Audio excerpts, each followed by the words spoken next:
그리스도의 안에서 살아가는 새순 가족 여러분, 시간은 공평합니다. 시간과 함께 우리 모두는 낡아져 갑니다. 아무리 예뻤던 사람도 세기의 미인이라 해도 시간 앞에서는 어쩔 수 없습니다. 지금은 80이 넘으신 저희 어머니는 가끔 자기가 젊은 시절에 봤던 가장 인상 깊게 봤던 영화 로마의 휴일을 말씀하시면서 오드리 헵번이 얼마나 예뻤는지에 대해서 저한테 말씀을 하시곤 하셨습니다. 맞습니다. 오드리 헵번은 정말로 예뻤습니다. 어쨌든 시대의 아이콘 아니겠습니까? 하지만 우리는 그녀가 돌아가시기 전에 봉사활동에 자신을 쏟던 사진들 보면서 할머니가 되어서도 정말 곱게 늙으셨다. 예쁜 할머니다. 그렇게 말하곤 하는데요. 그것은 단지 그녀의 외모 때문만은 아닙니다. 오히려 그녀의 내면, 사실 속사람 때문이지요. 헵번은 말했습니다. 나이가 들어갈수록 당신에게 두 손이 있는 이유가 한 손은 자신을 돕고 다른 한 손은 다른 사람을 돕기 위해서라는 것을 알게 될 것입니다. 그 삶처럼 그렇게 아이들을 위해서 아프리카의 기아들을 위해서 자신을 드리다가 그렇게 가셨죠. 그렇게 예뻤던 헵번도 세월은 어쩔 수가 없었습니다.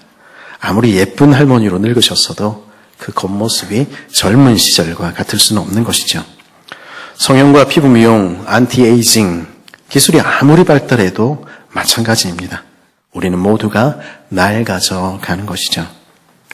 근데 그렇게 나이 드는 것이 서러울 때가 언제입니까? 내 자식들이 내가 원하는 대로 잘 크고 내 손자 손녀도 내 품에 톡톡 안겨주고 나는 여전히 나이에 비해서 건강하고 평안하게 햇빛 잘 드는 내 아파트 창가에 흔들리지 앉아서 음악을 들으면서 내 인생이 만족스럽게 느껴지는 날, 그런 날 서럽겠습니까? 어쩌면 그런 날에는 별로 나이 드는 것이 그렇게 서럽게 느껴지지도 않고 낙심될 일도 없을지 모르겠습니다. 하지만 나이 드는 것이 특별히 서러울 때도 있지요. 내 인생 뭐 했나 탄식하게 될 때도 있습니다. 이 나이 먹도록 내 이름으로 된 집 한 채 없는데 현재의 고난은, 아픔은, 질병은 끝날 줄 모르고 나는 평생을 고생했는데 눈앞에 보이는 결과는 아무것도 없는 것 같을 때, 그리고 그런 수고를 남편도 아내도 자식도 몰라주는 것 같을 때, 그런 날에는 인생이 허무하게 느껴지고 내 인생을 다 보내버린 것이 너무도 서럽게 느껴지기도 하는 것입니다. 그런 날에는 낙심도 되는 것이죠. 어쩌면 바울의 일생도 그런 것 아니었을까 하는 생각하게 됩니다. 천막하는 집안에서 태어나서 부족함이 없이 지냈던 유년 시절, 당대 최고의 학자 가말리엘의 문화에서 유학 생활을 하며 예루살렘 거리를 활보하던 청년 시절, 그의 인생에는 아무 부족함도 없게 느껴졌을지 모르겠습니다. 무슨 일만 있으면 나 로마 시민이야 이렇게 이야기할 수 있었던 집안에 백도 있었으니 무슨 부족할 것이 있었겠습니까? 바울도 젊은 날에는 젊고 늘씬한 자신만만한 청년이었을 것입니다. 그러나 이 고린도 후서를 기록하던 주후 56년경 그리스 북부 마게도니아에 있던 바울은 어떤 모습이었을까요? 벌써 예수를 믿고 길 위에서 세월을 보낸 지도 사반세기의 세월이 지난 즈음이었습니다. 에베소를 비롯한 각지에는 온통 그를 죽이려는 이들만 가득하고 그가 세우고 사랑했던 교회의 성도들마저 그의 마음을 아프게 하고 있던 때였습니다. 여러 차례의 감옥 생활과 매로 인해서 육체에는 골병이 들었고 이곳저곳 골치 아픈 교회의 문제에 그것들은 그의 머리카락을 빠지게 만들었을지 모르겠습니다. 지금 보시는 그림이 에베소에 있던 교회에서 발굴된 한 5세기, 4세기, 5세기경의 바울의 모습인데요. 더 이상 그의 외모는 예쁘고 싱싱했던 젊은 날의 그것이 아니라 험악한 세월의 풍파를 그대로 맞은 초로의 모습이었을지 모르겠습니다. 그는 늙었고 지쳤을 것입니다. 우리의 겉사람은 낡아집니다. 오늘 말씀처럼 그도 그랬을 것입니다. 만일 이 땅에서 우리가 사는 삶이 전부라면, 이 땅에 우리 눈에 보이는 것이 전부라면 그는 낙담하기에 충분했을 것입니다. 그러나 바울은 오늘 뭐라고 얘기하고 있습니까? 16절을 세 번역으로 읽어보겠습니다. 그러므로 우리는 낙심하지 않습니다. 우리의 겉사람은 낡아가나 우리의 속사람은 날로 새로워집니다. 18절은 뭐라고 얘기합니까? 보이는 것은 잠깐이지만 보이지 않는 것은 영원하기 때문입니다. 바울은 어떻게 그렇게 이야기할 수 있었을까요? 지금 그는 보이는 육체와는 반대되는 보이지 않는 영적인 것, 영혼이 있기 때문에 괜찮다 그렇게 이야기한 것일까요? 육체와 영혼을 별개의 것으로 생각하고 영적이라는 것을 우리가 실제로 살아가는 세상의 삶과는 관계없는 것으로 생각하는 경우들이 있습니다. 직장생활이나 마트에서 장을 보고 가정을 꾸리며 삶을 영위하는 것, 이런 것들은 그냥 눈에 보이는 육적인 것이라 생각하는 것이죠. 반대로 천사와 귀신, 방언과 기도, 은사 이런 것들은 눈에 보이지 않는 것들은 영적인 것이라 생각하기도 하는 것입니다. 그래서 어떤 사람들은 영안이 뜨인다 이러면서 마치 무속인들의 그것처럼 생각하기도 하는 것이죠. 그런 사람들은 오늘 말씀에 등장하는 겉사람과 속사람도 그런 식으로 생각하곤 합니다. 헬라 철학과 후대의 영적인 지식을 추구했던 이들은 겉사람, 우리의 육신은 벗어버려야 할 것, 가치 없는 것처럼 생각하기도 했습니다. 그에 반해서 속사람, 즉 영혼은 불멸의 것이며 신에게로 돌아가 신과 합일하여 영원히 신의 일부가 된다고 믿기도 했던 것이죠. 그래서 금욕주의적이고 속세를 떠난 삶이 더 높은 차원의 영적인 삶이라 말하기도 했습니다. 반대로 육체를 가지고 이 땅에서 매일매일 우리 가족들을 돌보고 함께 사귀며 사는 삶을 아무것도 아닌 것처럼 여기기도 했던 것일까요? 정말로 그런 것입니까? 바울은 지금 그런 영적인 삶, 우리가 사는 매일의 삶에서 떠난 그런 금욕적인 삶을 살라고 이야기를 하는 것일까요? 분명히 여러분이 기억하셨으면 좋겠습니다. 성경이 말하는 영적인 것과 육적인 것은 그런 것이 아닙니다. 성경이 말하는 영적이라는 것은요, 정확히 이야기하면 성령에 속한 것이라고 여러분들이 이해하시면 좋겠습니다. 성경은 막연히 눈에 보이지 않는 귀신이나 영적인 질서 그런 것들을 전부를 영적이라 이야기하지 않습니다. 눈에 보이든 보이지 않든 밥을 하든 빨래를 하든 아니면 찬양을 하거나 예배를 드리든 하나님과 그의 나라를 위하여 하는 것 그리고 그분의 의에 속한 것 그것을 가리켜 성경은 영적인 것, 신령한 것 그렇게 부르는 것입니다. 거기에 반해서 아무리 영적으로 기도를 하고 방언을 하고 은사를 가졌다 하더라도 자신만을 아는 세상과 그를 위해 살아가는 삶을 가리켜 성경은 육적인 삶이라 말하는 것이죠. 그리고요, 겉사람과 속사람을 성경 분리하지 않습니다. 육체는요, 영혼과 관계없는 것이 아니며 이 땅에서 우리가 사는 매일의 삶은 영생의 삶과 분리된 것이 아니라는 것이죠. 서로 다릅니다. 그러나 서로 연결되어 있다는 것이죠. 그것은 무엇을 말합니까? 우리는 이 작은 오늘의 매일의 삶을 통해서 우리는 영원한 삶을 준비하는 것입니다. 우리 주님 친히 뭐라고 가르치셨습니까? 작은 것에 충성하였으니 더 큰 것으로 내게 맡기겠다. 더 크고 영원한 나라를 내게 주겠다. 그렇게 말씀하시는 것이죠. 오늘 말씀에 눈에 보이는 것과 보이지 않는 것, 이건 역시 마찬가지입니다. 그것은 진짜로 눈에 보인다, 보이지 않는다 이런 의미라기보다는 당장 내 눈앞에 보이는 것들, 내 눈을 끌어당기는 것들, 이 세상의 재물과 권력과 이 세상 나라를 가리켜 바울은 눈에 보이는 것들이라고 이야기하는 것입니다. 그러면 눈에 보이지 않는 것은 무엇을 말합니까? 눈에 보이지 않지만 분명히 존재하는 하나님과 그의 나라를 가리켜 눈에 보이지 않는 것들 이렇게 부르는 것입니다. 사람들은요, 눈에 보이는 나라가 온 세상을 다스리고 눈에 보이는 것이 내 삶을 지배하는 것처럼 여깁니다. 하지만 히브리서와 시편을 비롯하여 성경 말씀을 열어 읽어보십시오.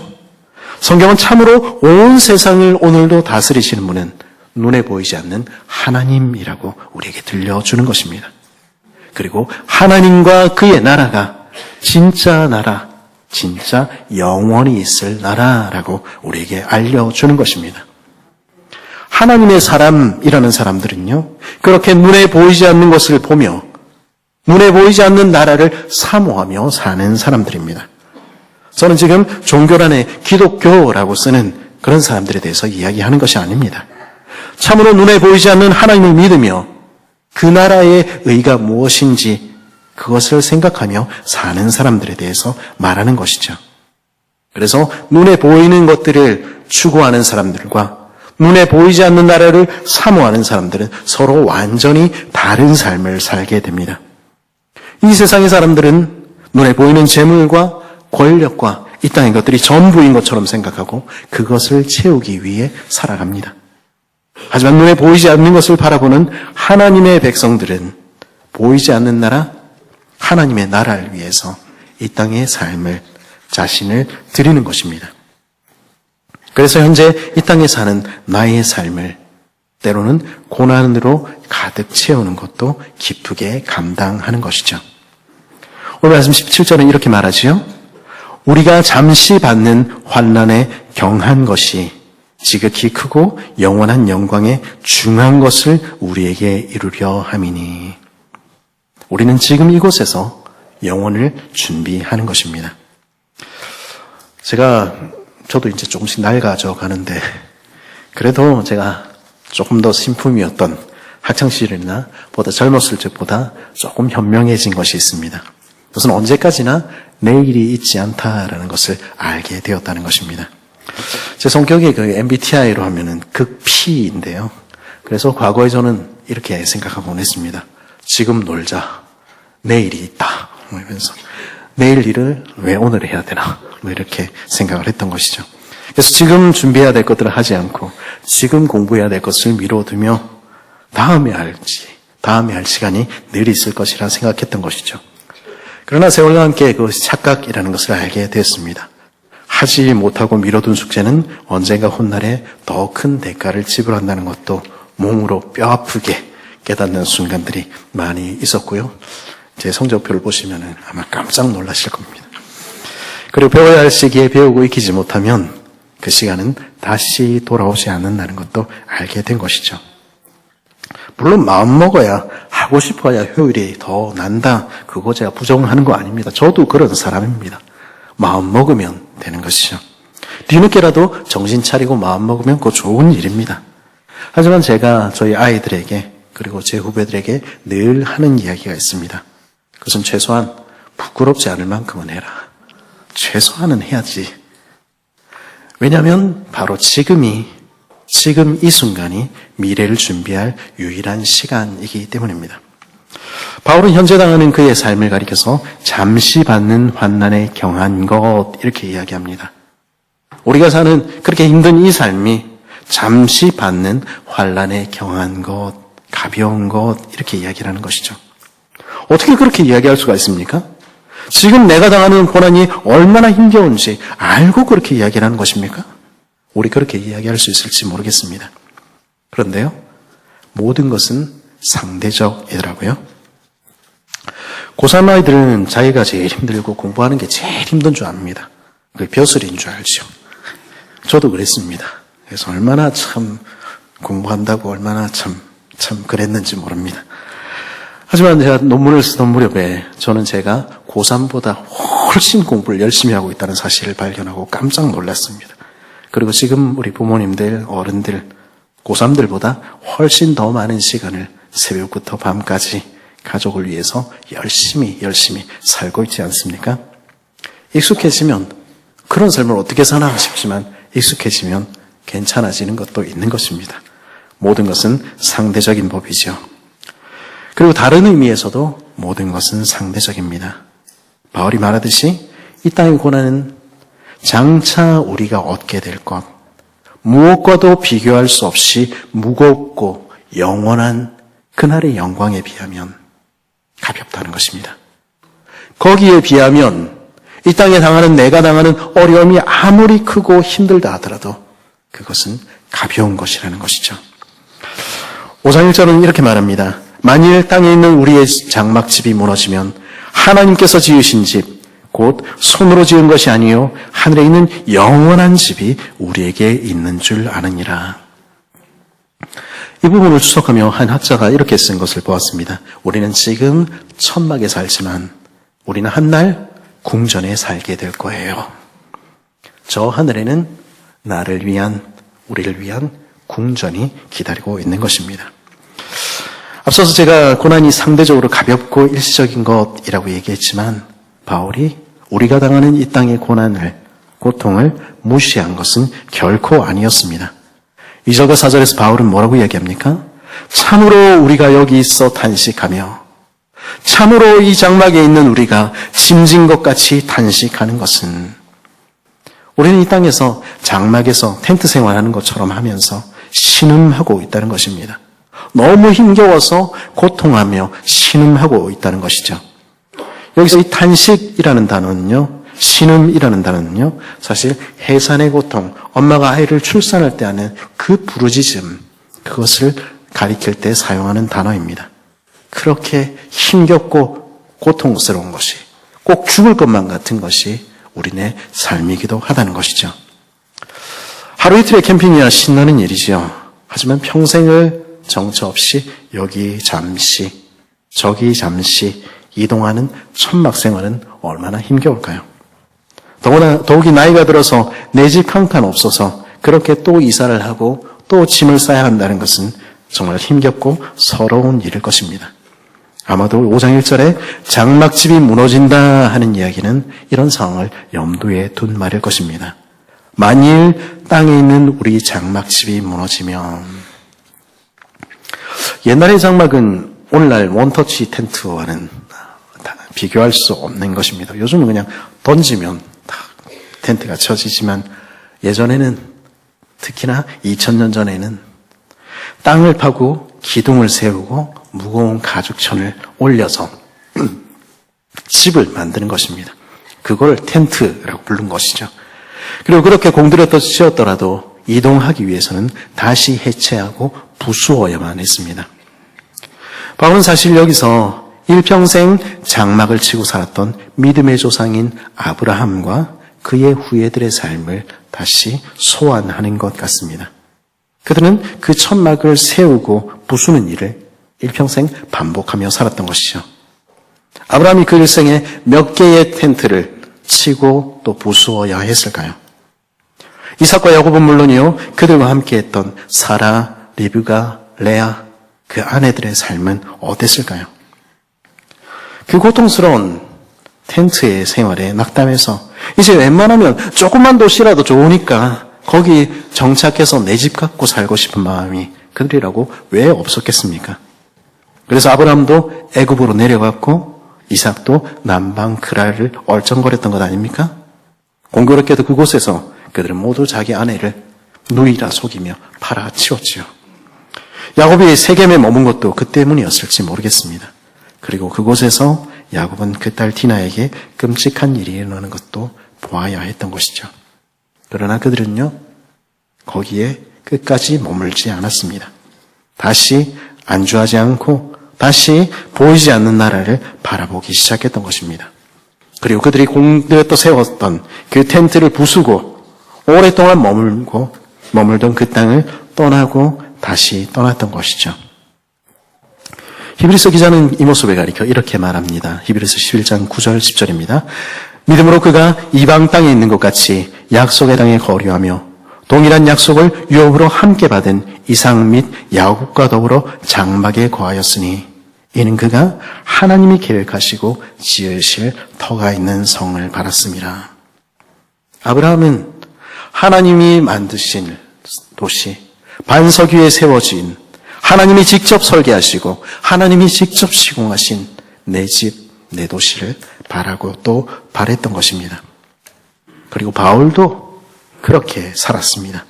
오늘 말씀 1절과 2절 우리 같이 한번 다시 읽어볼까요? 시작.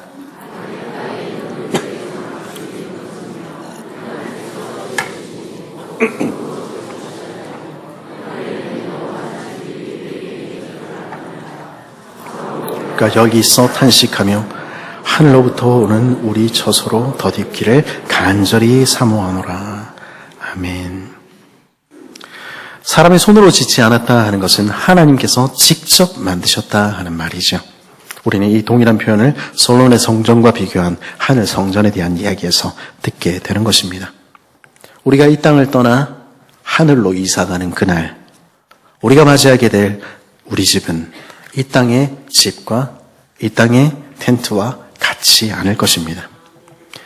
이 땅의 모든 집은요, 그것이 아무리 찬란한 대리석으로 지은 근사한 집이라 하더라도 낡아지고 쇠하기 마련입니다. 그러나 하나님께서 우리를 위해서 준비해 놓으신 그 집은 다를 것입니다. 왜냐하면 그 집은 영원히 변하지 않는, 영원히 쇠하지 않는 불멸의 집이기 때문입니다. 그러나 그 집이 제일 좋은 것은요, 계시록에 묘사되듯이 온갖 금은보와 보석으로 장식되어 있다는 데 있지 않습니다.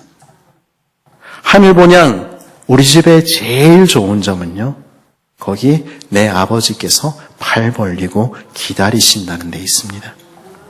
우리는 거기서 남의 집에 더 이상 새빵살이 하는 것 아니라, 다른 사람 눈치 보며 사는 것 아니라, 나를 환대하지 않는 사람들 가운데 사는 것이 아니라, 우리를 사랑하시되 끝까지 사랑하신 우리 아버지와 함께 영원히 복락을 누리며 살게 되는 것입니다.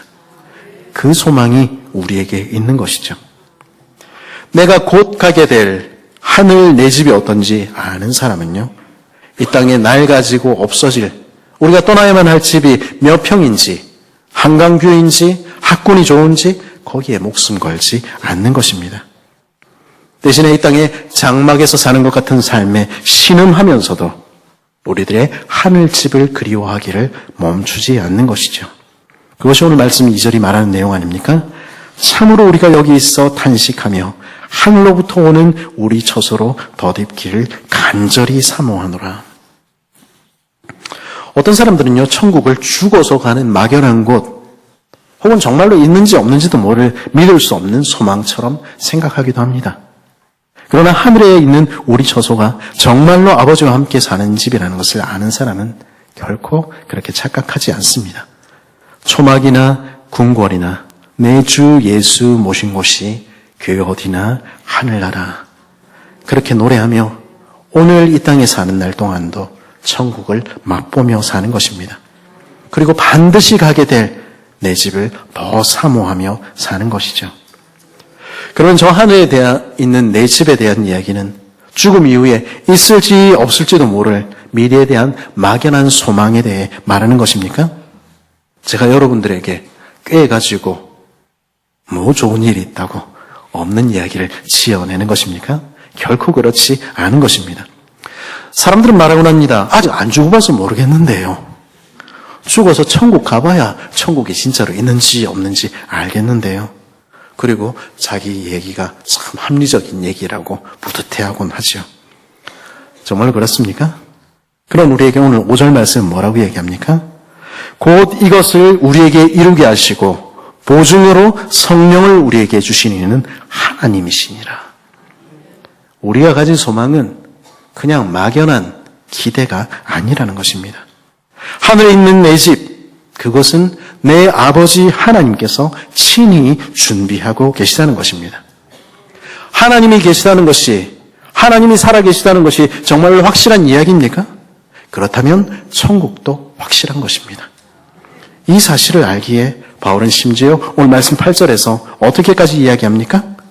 우리가 담대하여 원하는 바는 차라리 몸을 떠나 주와 함께 있는 그것이라.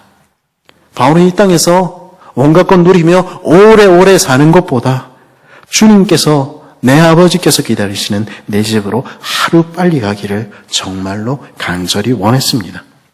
그는 이 죽음에 대한 소망에 대해서 빌립보서를 비롯한 곳곳에서 거듭거듭 밝히고 있지 않습니까? 왜입니까? 그는 죽음이 끝이 아니라는 것을 알고 있었기 때문입니다. 죽음은 끝이 아닙니다. 그것은 새로운 삶으로 이어지는 관문이요, 진짜 삶의 시작인 것이죠. 우리는 이 땅의 삶이 마치는 날 더 좋은 하늘본향 내 집으로 이사 갈 것입니다. 그리고 그곳에서 영원히 살게 될 것입니다. 그날에 우리가 아버지와 함께 그 집에서 영원히 살게 될 것에 대한 확실한 증거가 있습니다. 그것은 무엇입니까? 오늘 말씀 5장 5절은 뭐라고 얘기했죠? 곧 이것을 우리에게 이루게 하시고 보증으로 성령을 우리에게 주시니는 하나님이시니라. 여기서 보증이라는 말은요, 전문 용어인데 보증금, 계약금 이런 말입니다. 아라본이라는 말은 우리 집 살 때 계약금이라는 것이죠. 우리와 함께 하시는 성령 하나님이 바로 우리 집의 계약금이 되신다는 것입니다. 이 땅의 부동산은요, 뭐 그런 일은 없어야 되겠지만 때로는 계약금과 중도금까지 다 치렀는데도 계약이 어그러지는 일도 있습니다. 그렇지만 우리 하늘집은 그렇지 않을 것입니다. 우리의 소망은 분명한 것입니다. 왜냐하면 성령 하나님께서, 오늘도 우리와 함께 하신 성령 하나님께서 그날에도 함께 하실 것이기 때문입니다. 친히 자신을 보증금으로, 계약금으로 우리에게 주시며 미리 천국을 맛보게 하시기 때문입니다. 이 사실을 아는 사람은 어떻게 살아갑니까? 3절과 4절은 이렇게 말하죠. 이렇게 입으면 우리가 벗은 자들로 발견되지 않으려 함이라. 참으로 이 장막에 있는 우리가 짐진 것 같이 단식하는 것은 벗고자 함이 아니요 오히려 덧입고자 함이니 죽을 것이 생명에 삼킨 바 되게 하려 함이라. 이 땅에, 이 세상의 삶은 벗어버리고 영적인 것만 추구하는 그게 아니라는 것입니다. 우리의 이 삶을 천국의 소망을 삶 위에 천국의 소망으로 덧입는다는 것입니다. 앞서 속사람과 겉사람, 영과 육에 대해서 말씀을 드렸습니다만 둘은 연결되어 있습니다. 그리고 바로 이곳에서 우리는 새로운 소망으로 덧입는 것입니다. 이것은 어떤 삶을 말합니까? 9절과 10절은 이렇게 말하지요.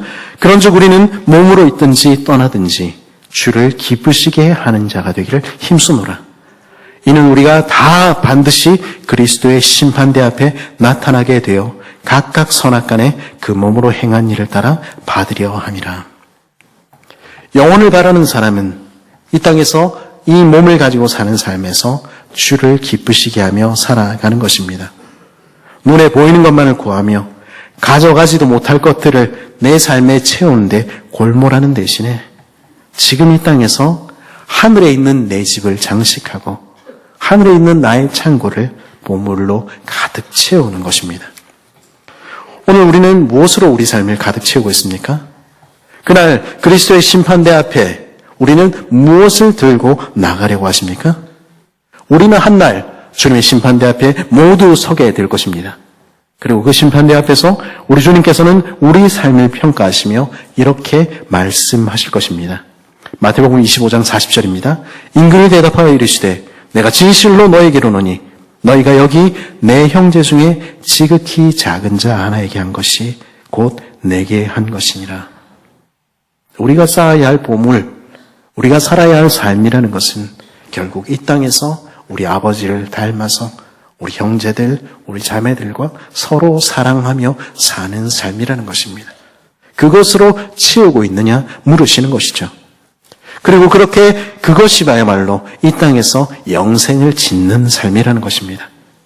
그렇게 이 땅에서 영생을 살아간 이들에게 그날 주님께서는 이렇게 말씀하실 것입니다. 마태복음 25장 34절입니다.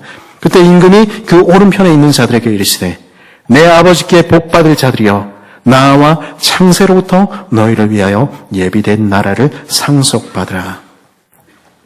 하나님 아버지와 그의 의를 위한 삶, 주님과 내 형제, 내 자매들을 위해서 내 것을 내어드리고 섬기는 삶.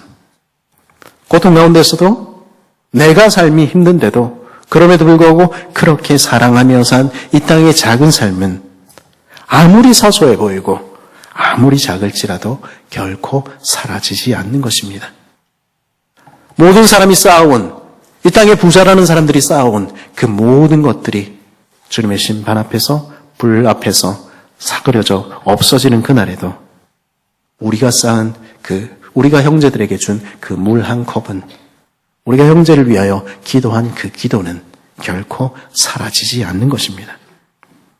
단식하며 해산의 고통을 하는 것 같은, 그러나 주를 사랑하며 형제를 사랑하며 산 오늘의 삶을 통해서 우리는 영생을 낳는 것입니다.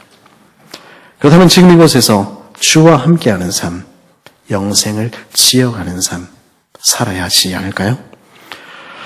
그리스도의 안에 사랑하는 새순 가족 여러분, 시간이 지나면 우린 낡아지기 마련입니다.